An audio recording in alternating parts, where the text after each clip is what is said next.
আগের পার্টে আমরা দেখেছিলাম লি আবারও নর্মাল হয়ে গেছে, আর যখনই সেখান থেকে দুয়া সরে যায় তখন আমরা দেখতে পাই যে গারার পিঠের মধ্যে যে কলসিটা ছিল সেটা গারার ড্যামেজকে মিনিমাম করে দিয়েছে। মানে গারার অবস্থা তো খারাপ হয়ে গেছে কিন্তু গারা এখনো অজ্ঞান হয়নি। এই জন্য গারা নিজের হাতের ব্যবহার করে লিয়ের উপরে স্যান্ড কফিনের অ্যাটাক করে। লি সেটাকে ডজ করার চেষ্টা করে কিন্তু লিয়ের একটা হাত এবং পা ওই অ্যাটাকের মধ্যে আটকা পড়ে যায়, আর গারা স্যান্ড কফিনের মাধ্যমে লিয়ের হাত এবং পাকে ক্রাশ করে দেয়। তারপরে গারা লিকে মেরে ফেলার জন্য আবারও লিয়ের উপরে স্যান্ড দিয়ে আক্রমণ করে, কিন্তু তার আগে এই গাইসেন্সে ওই স্যান্ডের সামনে চলে আসে। আর এটা দেখার পরেই গারার কিছু লোকেদের কথা মনে পড়ে যেগুলোর মধ্যে কনকরা এবং টেমারিও ছিল। তখন গারা গাইসেন্স থেকে জিজ্ঞাসা করে তুমি লিকে বাঁচানোর জন্য কেন এসেছো? তখন মাইট গাই বলে যে লি আমার অনেক ভালো একটা স্টুডেন্ট, আমি ওকে মরতে দিতে পারি না। এটা শোনার পরে গারা সেখান থেকে যেতে শুরু করে, কিন্তু আমরা দেখতে পাই যে লি আবারও নিজের পায়ে দাঁড়িয়ে গেছে গারার সাথে লড়াই করার জন্য। আমরা দেখতে পাই যে লিয়ের একটা হাত এবং পা থেকে রক্ত বের হচ্ছিল। গাইসেন্স এটা দেখে কান্না করতে শুরু করে। লি নিজের জ্ঞানে ছিল না কিন্তু তারপরেও লি নিজেকে প্রমাণ করার জন্য উঠে দাঁড়িয়ে গেছে। আর এটা দেখার পরে হায়াতে গারাকে উইনার ডিক্লেয়ার করে দেয়। লিকে নিয়ে যাওয়ার জন্য মেডিকেল টিম সেখানে চলে আসে। সেগুলো থেকে একটা মেডিক কিছু চেক করার পরে মাইট গায়ের সাথে কথা বলতে আসে। সে বলে যে লিয়ের বডিতে অনেক বেশি প্রেসার পড়েছে আর লিয়ের বাম হাত এবং পা ক্রাশ হয়ে গেছে, আর এই কারণে লি হয়তো আর কখনোই ফাইট করতে পারবে না। আর এটা শোনার পরে গাইসেন্সে এবং নারুতো অনেক বেশি কষ্ট পায়, আর গাইসেন্সে লিয়ের এই অবস্থার জন্য নিজেকেই দোষ দিতে শুরু করে দেয়। যদি সে এই লড়াইকে আগেই থামিয়ে দিত তাহলে এটা কখনোই হতো না। এরপরে মেডিকেল টিম লিকে সেখান থেকে নিয়ে যেতে শুরু করে। এরপরে কাকাশি মাইট গাইকে বলে যে এখন মাইট গাইকে সাবধানে থাকতে হবে আর রক লিকে বোঝাতে হবে যে লড়াই করতে পারবে না বলে যে ওর জীবন শেষ হয়ে গেছে এমন কিন্তু না। এখন একেবারে শেষ লড়াইটা বাকি ছিল, আর হায়াতে তাদের দুজনকেই সামনে আসতে বলে। চৌজি এবং ডোসো সামনাসামনি চলে আসে, আর ডোসো নিজের মনে মনে বলে যে সে যে কোনো ভাবে এই ম্যাচটাকে জিততে চায়, কারণ সে সাসকের সাথে লড়াই করতে চায়। কারণ হলো ওরোচিমারু সাসকেকে নিজের পাওয়ার দিয়ে ডোসোকে বোকা বানিয়েছে, আর এই জন্য এখন ডোসো সাসকেকে মেরে প্রতিশোধ নিতে চায়। এদিকে চৌজি মনে মনে চিন্তা করে আসুমা সেন্সে বলেছে যদি আমি এই ম্যাচটাকে জিততে পারি তাহলে সে আমাকে বারবিকিউ খাওয়াবে, আর এই কারণে ওকে এই ম্যাচকে যেভাবেই হোক জিততেই হবে। এখন এই দুইজনের লড়াই শুরু হয়, আর চৌজি এক্সপেনশন জুৎসুর ব্যবহার করে নিজেকে ফুলিয়ে ফেলে আর বোল্ডারের মতো গোল গোল ঘুরতে ঘুরতে ডোসুর উপরে আক্রমণ করে দেয়। শিকামারু মনে মনে চিন্তা করে চৌজি নিজের কানকে কাবার করে ফেলেছে, এই জন্য ডোসুর সনিক অ্যাটাক চৌজির উপরে কাজ করবে না। কিন্তু ডোসু চৌজির অ্যাটাককে ডজ করে ফেলে, আর চৌজি একটা দেওয়ালের মধ্যে আটকা পড়ে যায়। তখন ডোসু চৌজিকে একটা ঘুষি মারে। চৌজি বলে যে এতে আমার কিছুই হবে না, কারণ হলো আমার কানকে আমি কাবার করে রেখেছি। তবে তখন ডোসু নিজের হাত থেকে সনিক ওয়েব বের করে, যে কারণে চৌজি অজ্ঞান হয়ে সেখানেই পড়ে যায়। তখন ডোসু বলে যে আমাদের বডি 70% পানি দিয়ে তৈরি, আর এই পানিগুলো সাউন্ডকে ট্রান্সমিট করতে পারে, আর এই কারণেই চৌজি হেরে গেছে। তারপরে হায়াতে ডোসুকে উইনার ঘোষণা করে দেয়, আর প্রিলিমিনারি রাউন্ড এখানেই শেষ হয়ে যায়। অন্যদিকে আমরা কাবুটোকে দেখতে পাই যে ওরোচিমারুর সাথে দেখা করতে এসেছে। ওরোচিমারু বলে ভিলেজের মধ্যে অনেক বছর ধরে শান্তি বিরাজমান আছে। কাবুটো বলে তাহলে চলেন এই শান্তিকে ভঙ্গ করে দেই, আর এই জন্যই ওরোচিমারু কাবুটোকে সাসকেকে কিডন্যাপ করার কাজ দেয়। কিন্তু ওর রাস্তার মধ্যে একটা প্রবলেম আসতে পারে, সেটা হলো নারুতো উজুমাকি। ওরোচিমারু বলে যে সাসকে ইটাচির কাছ থেকে প্রতিশোধ নিতে চায়। ইটাচি হলো সাসকের বড় ভাই, কিন্তু নারুতোর আশেপাশে থাকার কারণে সাসকের প্রতিশোধ নেওয়ার আগুন কমে যাচ্ছে। এই কারণে সাসকের পাওয়ারকে ব্যবহার করতে হলে সাসকেকে নারুতো থেকে দূরে নিয়ে যেতে হবে, এতে সাসকের ভিতরে যে ডার্কনেস আছে সেটা অনেক বেশি বেড়ে যাবে। কাবুটো এগুলো শুনে অনেক বেশি অবাক হয়ে যায় আর সাসকের দিকে যেতে শুরু করে দেয়। কিন্তু ওরোচিমারু কাবুটোকে থামিয়ে বলে যদি কাবুটো তাকে থামানোর চিন্তা করে তাহলে কাবুটোকে সাসকেকে মেরে ফেলতে হবে সবার আগে, কারণ হলো কাবুটো ওরোচিমারুকে কখনোই হারাতে পারবে না। এটা শুনে কাবুটো তো একেবারেই শকড, ওর পুরো শরীর দিয়ে গাম বের হতে শুরু করে দেয়। কিন্তু তখন ওরোচিমারু বলে আরে ভাই আমি তো মজা করতেছিলাম। এদিকে হোকাগে ঘোষণা করে যে ফাইনাল এক্সাম আজকে থেকে 1 মাস পরে হবে, কারণ হলো পাশ হয়ে যাওয়া সবাই নিজেদের টেকনিককে দেখিয়ে ফেলেছে, আর এই 1 মাসের মধ্যে তাদেরকে নিজেদের নতুন টেকনিকের মধ্যে কাজ করতে হবে। এখন যে 10টা ম্যাচ হয়েছিল এগুলোর মধ্যে একটা ম্যাচ টাই হয়ে গেছে, মানে সাকুরা এবং ইনোর ম্যাচটা আর কি।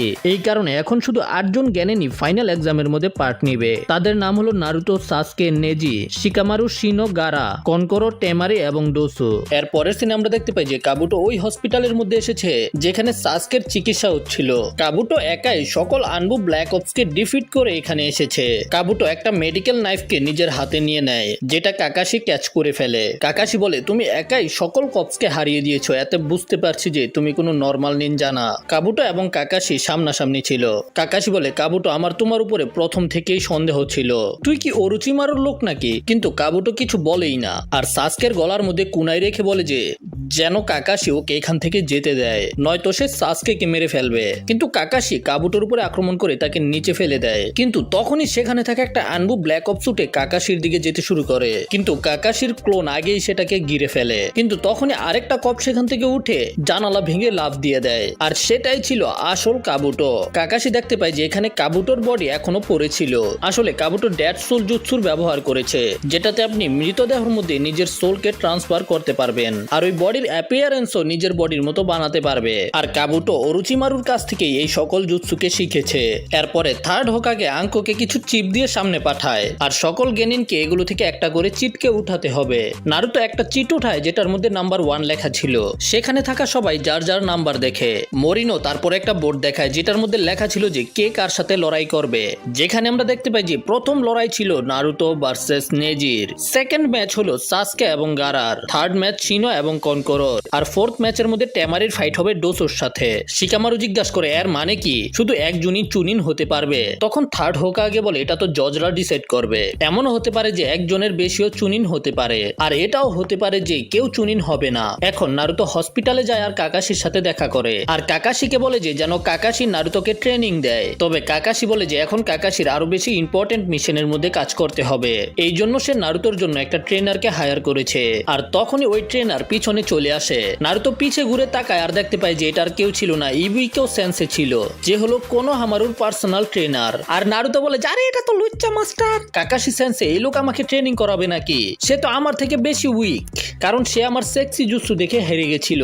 কাকাশি সেক্সি এবং পারবাটের নাম শুনে অনেক বেশি অবাক হয়ে যায়। তখন ইবিসো এসে নারুতোকে ধরে ফেলে, আর নারুতোর কানে কানে বলে যে আরে আমি তোরে রামেন খাওয়ামু, এখন চুপ হয়ে যা। এতে নারুতো শান্ত হয়ে যায়, কিন্তু এখনো নারুতো ইবিসোকে নিজের ট্রেনার মেনে নেয় না। কাকাশি সেখান থেকে চলে যায়, আর ইবিসো নারুতোকে বলে যে যদি নারুতো তার সাথে রেস করে জিততে পারে তাহলে সে নিজেই নারুতোর ট্রেনার হওয়া থেকে নিষেধ করে দিবে। আর এটা শোনার পরেই নারুতো দৌড়াতে শুরু করে, কিন্তু ইবিসো নারুতোর আগেই সেখানে চলে আসে। নারুতো অনেকগুলো শ্যাডো ক্লোন বানিয়ে ফেলে আর সেগুলোকে চারিদিকে পাঠিয়ে দেয়। ইবিসো ঠিক এটাই করে, যে কারণে নারুতো তার ক্লোন থেকে বাঁচতে পারে না। এতে নারুতো ইবিসোর সাথে লড়াই করার চেষ্টা করে, কিন্তু ইবিসো নারুতোকে খুব সহজেই হারিয়ে দেয়। তারপরে ইবিসো নারুতোকে রামেন খাওয়াতে নিয়ে যায়, আর সেখানে নারুতোকে বুঝাতে শুরু করে যে ভাই তোর চাকরা কন্ট্রোল অনেক বেশি বাজে। কারণ হলো নারুতো নিজের শ্যাডো ক্লোন জুৎসুর ব্যবহার করার সময় অনেক চাকরাকে ওয়েস্ট করে দেয়। নারুতো যে পরিমাণ চাকরা খরচ করে একটা ক্লোন বানায়, ওই পরিমাণ চাকরা খরচ করে সাকুরা 4টা ক্লোন বানাতে পারবে। কিন্তু নারুতোর কাছে বাকিদের তুলনায় অনেক বেশি চাকরা আছে, এই জন্য নারুতো এগুলোকে সহজেই ম্যানেজ করতে পারে।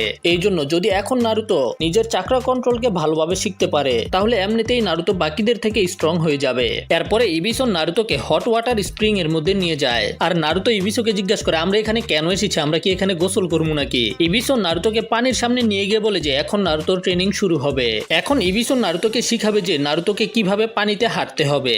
এটা শুনে নারুতো বলে যে নিজে তো পারে না, আরেকজনরে শিখাইবো। তখন ইবিসো নারুতোকে পানির মধ্যে হেঁটে দেখায়, আর বলে যে এই কাজটা করার জন্য তোমার চাকরা কন্ট্রোলকে অনেক বেশি ভালো হতে হবে। তুমি পায়ের মধ্যে চাকরাকে ফোকাস করে গাছের মধ্যে এবং দেওয়ালের মধ্যে হাঁটতে পারো, কিন্তু পানির মধ্যে চাকরাকে ফোকাস করে হাঁটা অনেক বেশি কঠিন। কারণ হলো পানি সবসময় স্টেবল থাকে না, এই কারণে তোমার পায়ের চাকরাকেও বারবার অ্যাডজাস্ট করতে হয়। আর ইবিসোকে পানির মধ্যে হাঁটতে দেখে নারুতোর অনেক বেশি ভালো লাগে, মানে নারুতো ইমপ্রেস হয়ে যায় আর কি। তখন নারুতো পানির মধ্যে হাঁটার চেষ্টা করে, কিন্তু পা রাখার সাথে সাথেই পানিতে ডুবে যায়। এরপরে নারুতো বারবার চেষ্টা করতে শুরু করে, আর অনেকবার চেষ্টা করার পরে নারুতো এই টেকনিককে শিখতে শুরু করে দেয়, যেটা দেখার পরে ইবিসো নিজেও অনেক বেশি অবাক ছিল যে নারুতো এত তাড়াতাড়ি শিখে যাচ্ছে। ঠিক তখনই নারুতো কিছু দেখার পরে অনেক বেশি অবাক হয়ে যায় আর পানিতে ডুবে যায়। ইবিসো দেখতে পায় যে নারুতো একটা লোককে দেখেছে, যে লুকিয়ে লুকিয়ে মেয়েদের ওয়াশরুমের মধ্যে দেখার চেষ্টা করছিল। অনেকেই বুঝতে পেরে গেছে যে এটা কে হতে পারে। ইবিসো এটা দেখার পরে অনেক বেশি শকড হয়ে যায় আর তার দিকে আক্রমণ করার জন্য যেতে শুরু করে। তখনই লোকটা পিছনে ঘুরে আর বলে যে আরে এই শব্দ কিসের? আর তারপরে সে অনেক বড় একটা ব্যাংক এখানে সামান করে, আর এই ব্যাংকটা ইবিসুকে নিজের জিহ্বা দিয়ে ধরে ফেলে আর ফ্লোরের মধ্যে আছাড় মারে। এতে ইবিসুর কাম তামাম হয়ে যায়। নারুতো ওই লোকটাকে দেখতে পায় যে বুড়ো ছিল, কারণ তার লম্বা লম্বা সাদা চুল ছিল আর কি। আর এই লোকটার নাম হলো জিরায়া। নারুতো মনে মনে চিন্তা করে যে এই লোকটা তো অনেক বেশি শক্তিশালী, সে আমার সেন্সেকে এক অ্যাটাক করে হারিয়ে দিয়েছে। তবে মনে হচ্ছে সে ইবিসু থেকেও বেশি লুচ্চা। এখন নারুতো ইবিসুকে 1000 ইয়ার্স অফ ডেথ জুৎসুর ব্যবহার করে জাগানোর চেষ্টা করে, কিন্তু ইবিসুর এতে কিছুই যায় আসে না, বেচারা তো ঘুমায় গেছে। নারুতো ওই লোকটাকে জিজ্ঞাসা করে আরে লুচ্চা কে রে, তুই ইবিসুকে মেরে ফেলেছিস? আর এই লোকটা বলে যে আমি হলাম দ্য লেজেন্ডারি ম্যান, লোকের আমাকে ভালোবেসে মাউন্টেন সেজ অথবা টোট সেজ বলে। নারুতো এগুলো শুনে তাকে লুচ্চা আঙ্কেল বলে ডাকতে শুরু করে। আর বলে যে লুচ্চা তুই আমার মাস্টারকে অজ্ঞান করে দিয়েছিস, এখন আমি ট্রেনিং কার সাথে করবো। জিরায়া বলে যে সে নোবেলস লেখে যেগুলোর নাম হলো মেক আউট প্যারাডাইস, আর এই বইগুলো ওই বই ছিল যেগুলো কাকাশি সবসময় পড়তে থাকে। নারুতো বলে যে তাহলে এগুলো আপনি লিখেছেন লুচ্চা মাস্টার। আর এটা শুনে জিরায়া খুশি হয়ে যায়, হ্যাঁ তুমি কি এই বই সম্পর্কে জানো নাকি। তার মানে হলো এই বইগুলো অনেক ফেমাস হয়ে গেছে। কিন্তু নারুতো বলে যে লুচ্চা কোথাকার তুই মেয়েদের উপরে নজর রাখতেছস। নারুতোর কথা শোনার পরে ভিতরে থাকা সকল মেয়েগুলো পালিয়ে যায়। জিরায়া নারুতোর উপরে রেগে বলে যে তুই লুচ্চা গারে কইতাছস, আমি তো শুধু আইডিয়া নেওয়ার জন্য ভিতরে দেখার চেষ্টা করছিলাম। তখন নারুতো বলে যে আমার ট্রেনিং এর কি হবে এখন। জিরায়া বলে যে ও তুমি ওই পানিতে হাঁটার ট্রেনিং এর কথা বলছো। নারুতো বলে যে হ্যাঁ আপনি পারেন নাকি, এখন আপনারই আমাকে শিখাতে হবে। কিন্তু জিরায়া সাথে সাথে একেবারে পরিষ্কার ভাবে নিষেধ করে দেয়। সে বলে যে আমি তাদের সাথে একেবারেই কথা বলি না যারা কারো সাথে ঠিকভাবে কথা বলতে পারে না। আর ছোট তুই তো আমারে লুচ্চা কইছিলি তাই না, এই জন্য আমি তোরে শিখাইতাম না। নারুতো তখন জিরায়াকে পট্টি পরানোর জন্য তার নোবেল সম্পর্কে ভালো ভালো কথা বলতে শুরু করে। তখন জিরায়া বলে যে 1 মিনিট ছোট, আমার নোবেলস গুলো তো 18+, তুই এগুলো সম্পর্কে জানোস কেমনে। তখন নারুতো কট খায়া যায়, এই জন্য বলে যে ও আমি শুনেছি এই নোবেলস গুলো খুব ভালো, এই জন্য লোকটা বলে যে আমাকে পট্টি পরাই না বন্ধ কর। তারপরে সে টর্নেডো বানিয়ে সেখান থেকে বাতাসের মধ্যে ভাসতে ভাসতে চলে যায়। আর নারুতো এই টেকনিককে দেখে আরো বেশি ইমপ্রেস হয়ে যায়। নারুতো মনে মনে চিন্তা করে যদিও এই লোকটা লুচ্চা কিন্তু সে অনেক বেশি কুল, এই জন্য নারুতো তাকে চারদিকে খুঁজতে শুরু করে। লুচ্চা সেজ কই গেলা। আর নারুতো একটা জায়গার মধ্যে তাকে দেখতে পায় যেখানে সে একটা মহিলার কাছ থেকে থাপ্পড় খাইতেছিল। ভাই এটি কি ভাই নিজের অপমান করাইতাছে, কারণ হলো সে মহিলার সাথে বেদবি করেছে। নারুতো নিজের মনে মনে চিন্তা করে এটা আবার কেমন লোক ভাই, কিন্তু আমার কাছে অন্য কোনো অপশনও নাই। নারুতো তাকে আবারও লুচ্চা সেজ বলে ডাক দেয় আর ওকে ট্রেনিং করানোর জন্য বলে। কিন্তু জিরায়া নারুতোকে উঠিয়ে একটা মটকার মধ্যে বন্দি করে দেয়। তারপরে হাসতে হাসতে সেখান থেকে যেতে শুরু করে। এরপরে সে একটা জায়গার মধ্যে এসে বসে পড়ে আর ইচ্ছা চাইতে শুরু করে যেন সে একটা জোয়ান মেয়ে পেয়ে যায়। তখনই তার দিকে কিছু শুরিকেন আসে, কিন্তু সে সেগুলোকে ডজ করে গাছের পিছনে লুকিয়ে পড়ে। নারুতো সেখানে এসে দেখতে পায় যে গাছের পিছনে তো একটা ডল ছিল, এই জন্য নারুতো তাকে খুঁজে বের করার জন্য চলে যায়। তবে তখনই আমরা দেখতে পাই যে এই ডলই জিরায়া মাস্টার ছিল, যে আসলে ট্রান্সফর্ম হয়েছিল। আর মনে মনে চিন্তা করে এই বাচ্চারা আমাকে খুঁজে বের করতে কয়েক বছর সময় লাগবে। কিন্তু তখনই পিছন দিয়ে সেখানে নারুতো চলে আসে। জিরায়া রাজি হয়ে যায় যে নারুতো আসলেই ট্যালেন্টেড, এই জন্য সে নারুতোকে ট্রেনিং দেওয়ার জন্য রাজি হয়ে যায়। এরপর এরা দুজনেই খাবার খাওয়ার জন্য একটা রেস্টুরেন্টের মধ্যে চলে আসে। আমরা দেখতে পাই যে ইবিসো এদের দুজনের উপরেই নজর রাখছিল। আর নারুতো পারবিসেজকে বলে যে ওই পারবিসেজ আপনাকে আমাকে ট্রেনিং করাতে হবে, আমার যে কোনো ভাবে ওই চুনিন এক্সামকে পাস করতেই হবে, কারণ আমি একদিন হোকাগে হতে চাই। কিন্তু জিরায়া তো নারুতোকে সিরিয়াসলি নেয় না, হয়ে যা তুই যেটা খুশি, আমার এতে কি আসে যায়, আমার তো শুধু একটা মেয়েকে দরকার। নারুতো তখন বলে ও এটা তো আপনি আমাকে আগে বলবেন আপনার একটা মেয়ের দরকার। আর নারুতো ট্রান্সফরমেশন জুৎসু ব্যবহার করে একটা মেয়ে হয়ে যায়। ইবিসু তো সেখান থেকে এগুলো দেখছিল, আর এগুলো দেখার পরে নাক থেকে রক্ত বের হয়ে একটা কুয়ার ভিতরে ঢুকে যায়। ভাই লুচ্চামিরও তো একটা সীমা আছে। আর এদিকে পারবিসেজ নারুতোকে দেখে নিজের চোখগুলোকে বড় বড় করে ফেলে আর সে নারুতোকে 10-এর মধ্যে 100 নাম্বার দেয়। আর সে নারুতোকে ট্রেনিং করানোর জন্য রাজি হয়ে যায়, তবে একটা শর্তে, যে নারুতো ট্রেনিং করার সময় সবসময় এই রূপে থাকবে। এটা শোনার পরে নারুতো আবার নিজের আসল রূপে চলে আসে আর জিরায়াকে বলে যে আপনি তো অনেক বেশি লুচ্চা। জিরায়া বলে যে না না আমি লুচ্চা না। নারুতো বলে হ্যাঁ বুঝতে পেরেছি আপনি লুচ্চা না, আপনি হলেন অনেক বড় লুচ্চা। এরপর এরা দুজনেই একটা নদীর কিনারায় বসেছিল আর নারুতো আবারও নিজের পায়ের মধ্যে চাকরাকে ফোকাস করে পানির মধ্যে হাঁটার চেষ্টা করে। নারুতো পানির মধ্যে হাঁটার চেষ্টা করে কিন্তু 2 পা সামনে যেতেই পানিতে পড়ে যায়। আর জিরায়া নারুতোকে বলে যে নারুতোকে প্রথমে নিজের চাকরাকে বিল্ড আপ করতে হবে। নারুতো তখন চাকরাকে বিল্ড আপ করতে শুরু করে আর জিরায়ার নজর তখন নারুতোর পেটের মধ্যে থাকা সিল মার্কের মধ্যে যায়। ও তাহলে এটাই ওই সিল যেটার মাধ্যমে নাইন টেলকে বন্দি করে রাখা হয়েছে। এই সিলকে এমন ভাবে বানানো হয়েছে যেন নাইন টেলসের চাকরা নারুতোর চাকরার সাথে মিলে যায়। আর এই সিলটা 4th হোকাগে এই বাচ্চাটাকে কন্ট্রোল করার জন্য বানিয়েছিল। কিন্তু তখনই ওই সিলিং জুৎসুর উপরে আরেকটা সিলিং জুৎসু চলে আসে। জিরায়া এটা দেখার পরেই বুঝতে পেরে যায় এই সিলিংটাই নারুতোর চাকরাকে আনস্টেবল করে দিচ্ছে। এই কারণেই নারুতো ঠিকভাবে চাকরাকে বিল্ড আপ করতে পারছিল না। আর এটা কার কাজ হতে পারে সেটাও সে বুঝতে পেরে যায় যে এটা ওরোচিমারু করেছে। এরপরে জিরায়া ওই সিলিং জুৎসুকে আনসিল করার জন্য একটা জুৎসু করে আর তারপরে সেটা দিয়ে নারুতোর সিলিং এর মধ্যে অনেক জোরে আঘাত করে। এতে নারুতো অনেক দূরে গিয়ে পড়ে আর আমরা দেখতে পাই যে ওরোচিমারুর সিল আনসিল হয়ে গেছে এবং নারুতোর পেট থেকে সেটা গায়েব হয়ে যায়। এরপরে জিরায়া নারুতোকে আবারও পানির মধ্যে হাঁটতে যেতে বলে। নারুতো আবারও পানির মধ্যে নামে আর প্রথমবারেই পানির মধ্যে অনেক ভালোভাবে হাঁটতে পারছিল।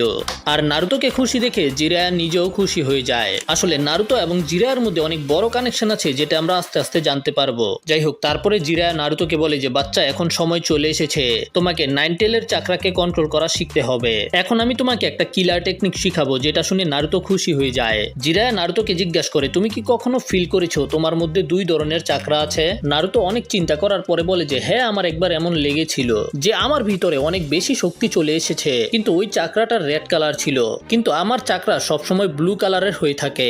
এখন পরের সিনে আমরা দেখতে পাই রাত হয়ে যায় আর নারুতো ঘুমিয়েছিল, আর জিরায়া ছাদের উপরে বসে নারুতোর দিকেই তাকিয়েছিল। তখনই ইবিসু সেখানে চলে আসে, আর জিরায়া ইবিসুকে বলে যে ইবিসু আমাকে ক্ষমা করে দিবে, আমি তোমার স্টুডেন্টকে চুরি করে ফেলেছি, কিন্তু আমার এইরকম কোনো লক্ষ্য ছিল না। ইবিসু বলে যে না না, এটা কোনো আসল বিষয় না, আমি তো আপনাকে দেখেই অবাক হয়ে গিয়েছিলাম, কারণ হলো থার্ড হোকাগে আপনাকে অনেক দিন ধরে খুঁজে বেড়াচ্ছে, কিন্তু আপনি তো এখানে ঘুরে বেড়াচ্ছেন। জিরায়া তখন জিজ্ঞাসা করে যে থার্ড হোকাগে কি জানতে পেরে গেছে যে আমি এখানে আছি, কিন্তু ইবিসু নিষেধ করে যে আমি এখন পর্যন্ত এই খবরকে কাউকে বলিনি। ইবিসু জিজ্ঞাসা করে মাস্টার জিরায়া আপনি অরুচিমারুকে খুঁজে বেড়াচ্ছেন তাই না? জিরায়া নিষেধ করে দেয় আরে না না, আমি কারো পিছনে না, আমি শুধু নিজের নোবেলকে কমপ্লিট করার জন্য এখানে এসেছি। ইবিসু অবাক হয়ে জিজ্ঞাসা করে আপনি তো জানেন সে কত ভয়ানক, অরুচিমারু 3 জন লেজেন্ডারি সানিনের মধ্যে একজন, আর একজন লেজেন্ডারি সানিনকে আরেকজন লেজেন্ডারি সানিনই থামাতে পারবে। তো আমরা এখানে জিরায়া সম্পর্কে কিছু ইনফরমেশন জানতে পেরেছি যে জিরায়া 3 জন লেজেন্ডারি সানিনের মধ্যে একজন, আর এটাও যে সে অনেক শক্তিশালী, আর এই কারণে সে লিভ ভিলেজ এবং নাইনটেল সম্পর্কে এত কিছু জানে। যদিও মাস্টার জিরায়া নিষেধ করে দিয়েছে, কিন্তু ইবিসুর বিশ্বাস যে মাস্টার জিরায়া এখানে অরুচিমারুর জন্যই এসেছে। এদিকে আমরা গারাকে দেখতে পাই যে একা বসেছিল। তখনই ডোসু সেখানে চলে আসে আর গারাকে জিজ্ঞাসা করে আরে তুই কি রাতে ঘুমাস না নাকি? গারা জিজ্ঞাসা করে তুই এখানে কেন এসেছিস?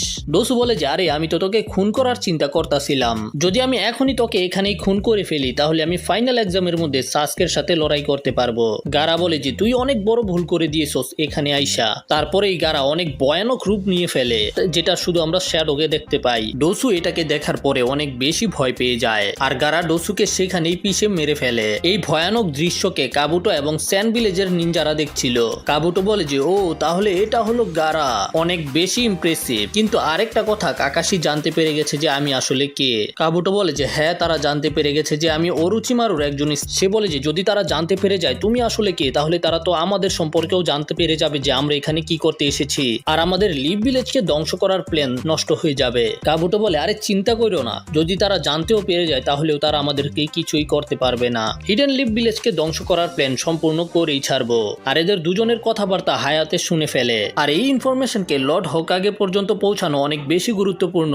কিন্তু তখন তারাও বুঝতে পেরে যায় যে হায়াতে তাদের কথাকে শুনে ফেলেছে। হায়াতে তাড়াতাড়ি সেখান থেকে পালানোর চেষ্টা করে, কিন্তু স্যান ভিলেজের এই নিনজা তাকে ফলো করতে শুরু করে দেয়। আর একটা জায়গায় আসার পরে তারা দুজনেই সামনাসামনি হয়ে যায়, আর এদের দুজনের মধ্যেই অনেক ভয়ানক লড়াই শুরু হয়, যেখানে স্যান ভিলেজের এই নিনজা হায়াতেকে মেরে ফেলে। পরের দিন জিরায়া নারুতোকে একটা নদীর পাশে নিয়ে আসে, নারুতোকে ট্রেনিং করাবে আর তার সাথে সাথে লুকিয়ে লুকিয়ে মেয়েদেরকে দেখবে। জিরায়া নারুতোকে বলে যে দেখো সবকিছু শুরু করার আগে আমি তোমাকে একটা জিনিস বলতে চাই, তোমার ভিতরে 2 ধরনের চাকরা আছে নারুতো। একটা নর্মাল মানুষের মধ্যে 2 ধরনের চাকরা না, 1 ধরনের চাকরা থাকে, কিন্তু তোমার ভিতরে লাল রঙের একটা চাকরা আছে।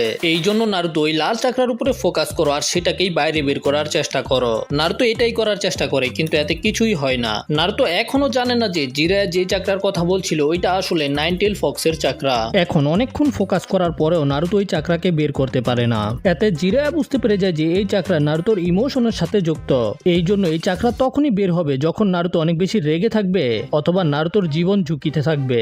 জিরায়া নারুতোকে বলে নারুতো আমার কথা এখন মনোযোগ দিয়ে শোনো, এখন আমি তোমাকে যে জুৎসু শিখাবো সেটার জন্য তোমার নর্মাল চাকরা যথেষ্ট হবে না, এটার জন্য তোমাকে ওই লাল চাকরাকে বের করা শিখতেই হবে। যদি তুমি এটা করতে পারো তাহলে দুনিয়ার যে কোনো জুৎসু করা তোমার জন্য অনেক বেশি সহজ হয়ে যাবে। যেমন সামানিং জুৎসু, যেটা আমি এখন তোমাকে শিখাবো। এটা একটা টেলিপোর্টেশন জুৎসু, যেটা করার আগে তোমাকে রক্ত দিয়ে কন্ট্রাক্ট বানাতে হবে। তারপরে তুমি তোমার কন্ট্রাক্ট দিয়ে ওই জীবকে যে কোনো জায়গায় যে কোনো সময় সামান করতে পারবে।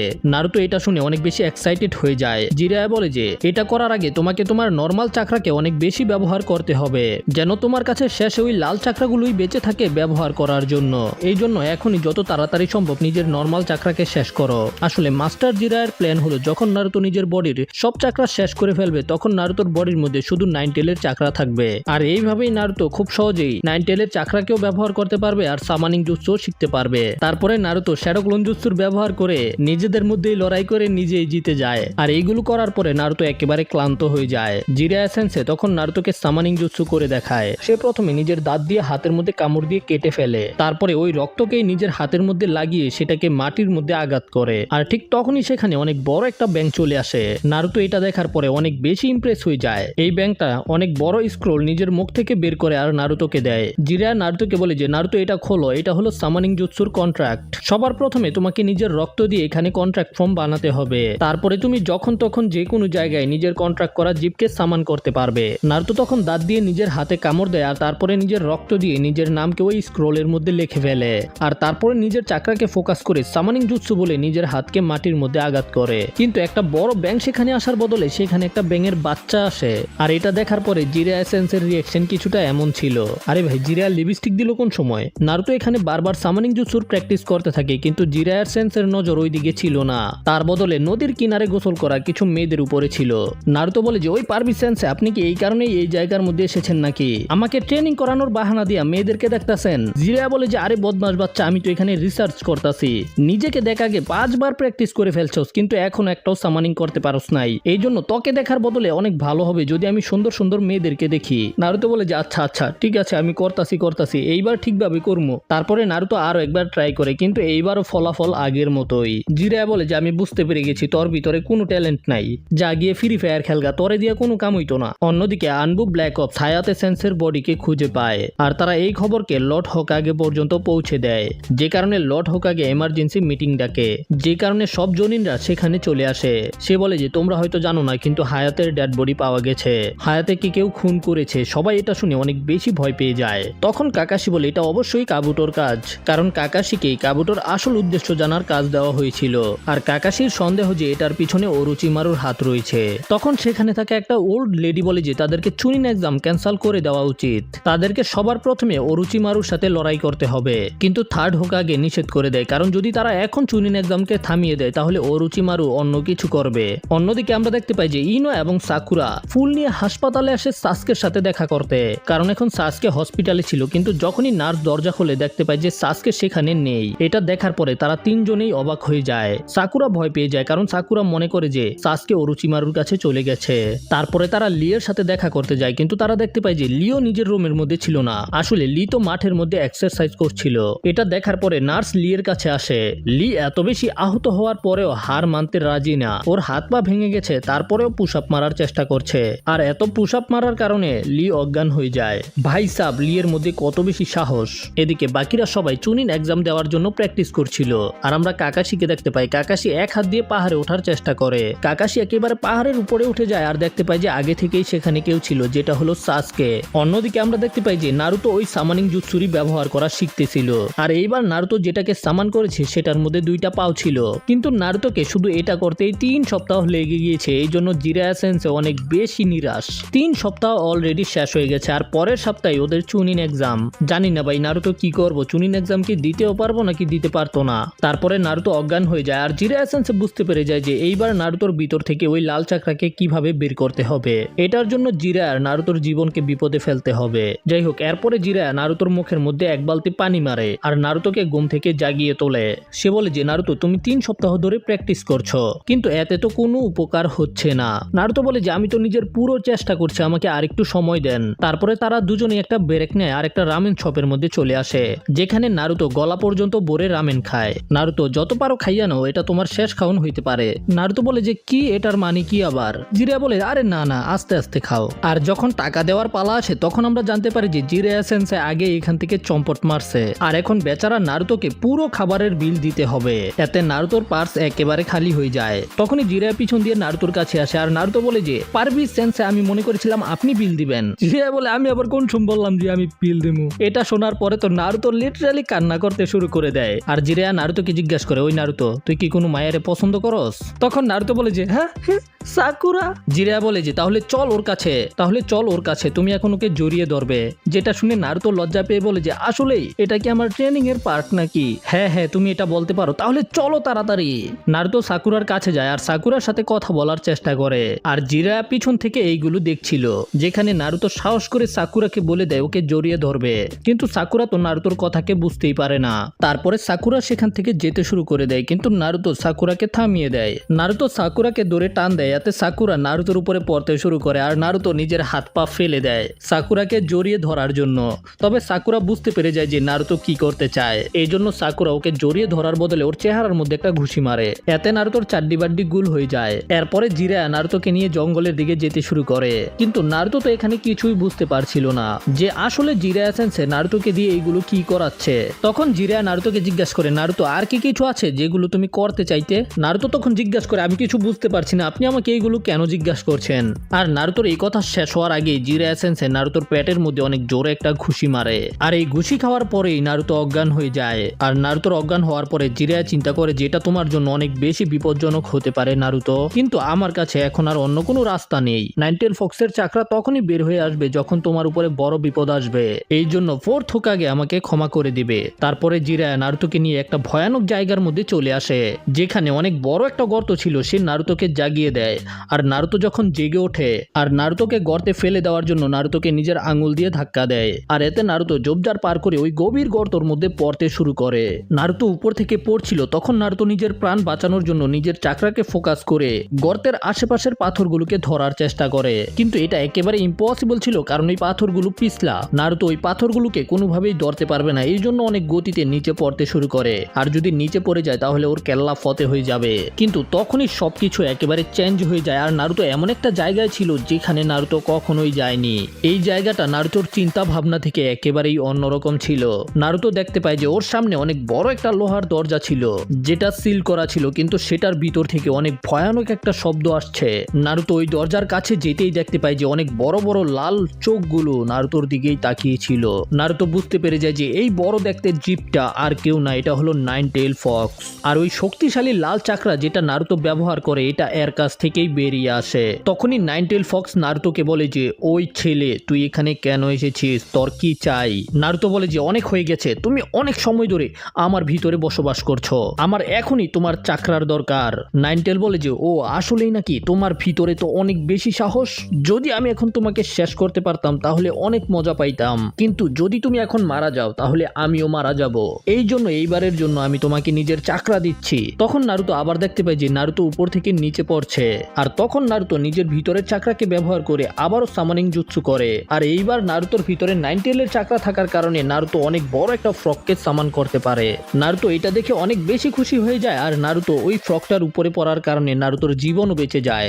জিরায়া সেন্সেই এটা দেখার পরে অনেক বেশি খুশি হয়ে যায়, কিন্তু তার একটা বিষয় নিয়ে অনেক ভয় ছিল।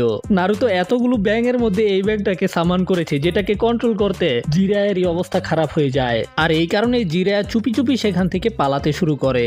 যাই হোক, এখন এই ব্যাঙ নারুতোর কি অবস্থা করবে সেটা তো আমরা পরের পার্টেই দেখতে পারবো। যদি ভিডিওটা ভালো লেগে থাকে তাহলে লাইক করো আর চ্যানেলে নতুন হলে সাবস্ক্রাইব করো। দেখা হবে পরের ভিডিওতে, সে পর্যন্ত টাটা বাই বাই।